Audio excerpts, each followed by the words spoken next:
Hola, bueno, hoy les hablaré sobre el saber escribir de Sánchez Lobato y él comienza diciéndonos, bueno, hablándonos sobre el narrador. El narrador es el que, procura despertar el interés y cautivar al lector con argumentos atractivos. Eh, Nos habla también de la narración y bueno, aquí nos dice que hay un predominio de formas verbales y de pronombres para dinamizar la acción. Eh, la expresión nos habla de, más bien debe ser sencilla, variada y fluida. Eh, También nos habla de la descripción, nos dice que es el describir, que es explicar las características o cualidades de un objeto, un animal, etcétera. Esta carece de acción y nos brinda una visión estática de la realidad. La descripción también nos dice que la descripción representa los objetos fijos yuxtapuestos en espacio y sin avance temporal.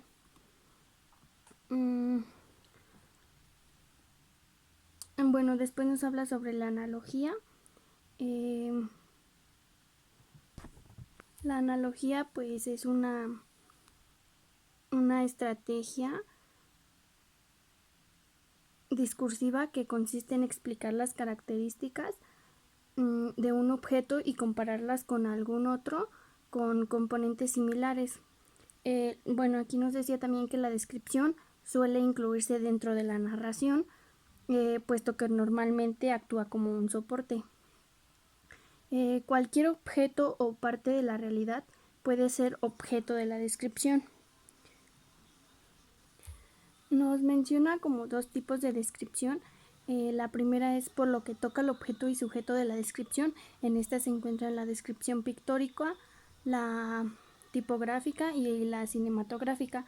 Y la segunda es según la sensación percibida de la realidad. Y bueno, en esta se encuentra la expresionista y la impresionista. Bueno, la exposición se considera como la manifestación abstracta de la realidad representada o semejanza de la descripción, que está destinada a la representación de la realidad concreta. Exponer es explicar con claridad y orden ideas sobre un determinado tema.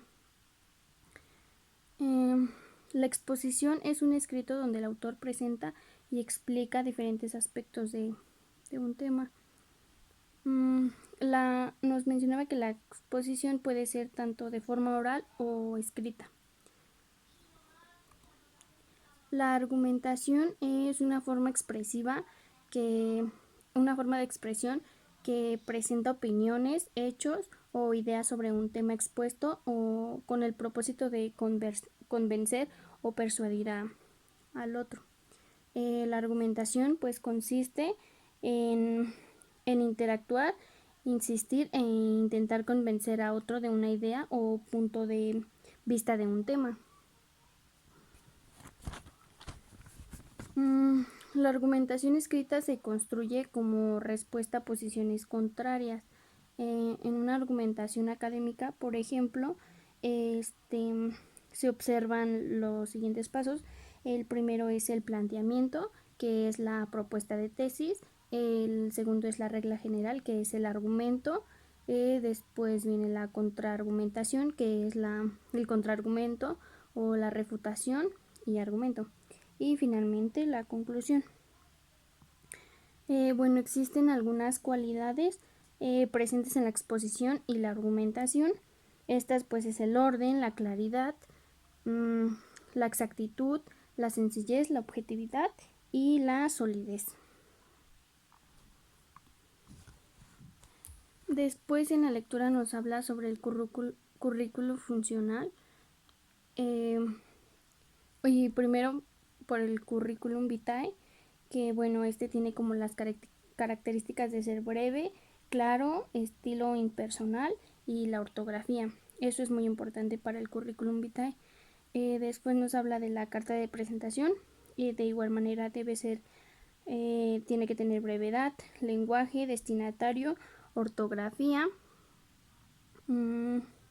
Estilo personal y conclusiones.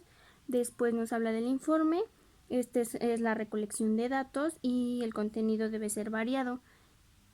Pues debe tener la intención, el método, los hechos, análisis y discusión y finalmente sus recomendaciones.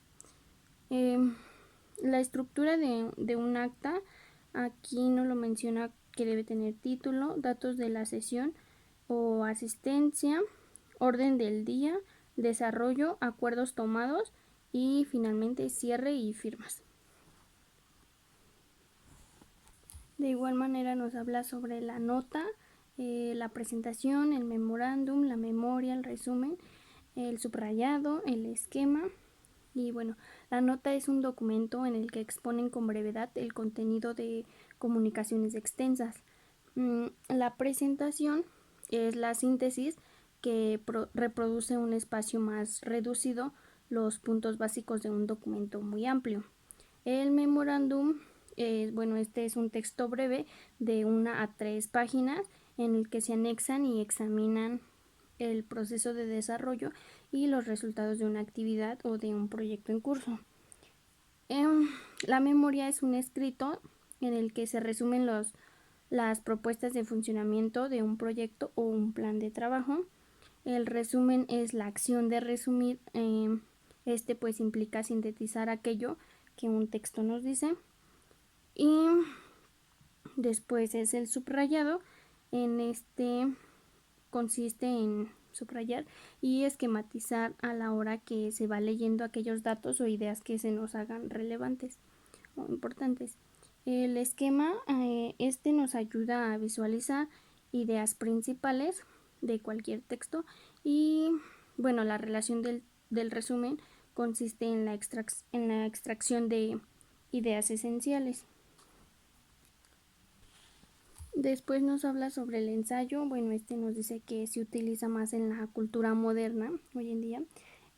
Los factores que lo caracterizan es la agilidad estructural, al no ser un tipo de texto demostrativo, es un tipo de texto de texto escrito que parte de una perspectiva subjetiva. Y la redacción de un ensayo es pues que deben ser rigurosos a la hora de organizar las ideas, mantener la unidad temática, no olvidar motivar al lector y finalmente se deben usar los recursos estilísticos necesarios para ser originales. Después las citas y notas. Bueno, al citar reproducimos una idea o un texto de otro autor en el marco de nuestro discurso. Las citas contribuyen a la valoración de nuestro trabajo y bueno, en las notas se debe indicar el origen de las citas, añadir bibliografía, introducir cita de refuerzo, corregir afirmaciones y realizar referencias internas o externas del texto. Estas no deben ser largas. Y finalmente en la lectura nos habla sobre la tecnología y bueno, la influencia de las nuevas tecnologías en el lenguaje de la comunicación es innegable. La estructura tradicional pues es la velocidad, la adaptación al soporte y el esquema en potencia. No todos los textos electrónicos presentan la misma finalidad ni cubren las mismas necesidades que los textos impresos. El correo electrónico es un medio de comunicación vital. El texto de mensaje puede ser formal o informal y puede tener hallazgos expresivos. Y por último nos habla de las alteraciones gráficas.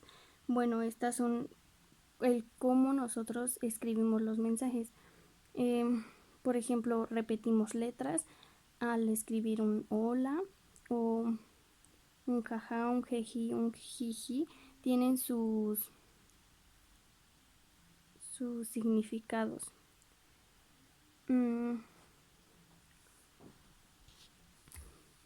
Existe una serie de recursos que son los que permiten una utilización particular del lenguaje en el soporte de comunicación.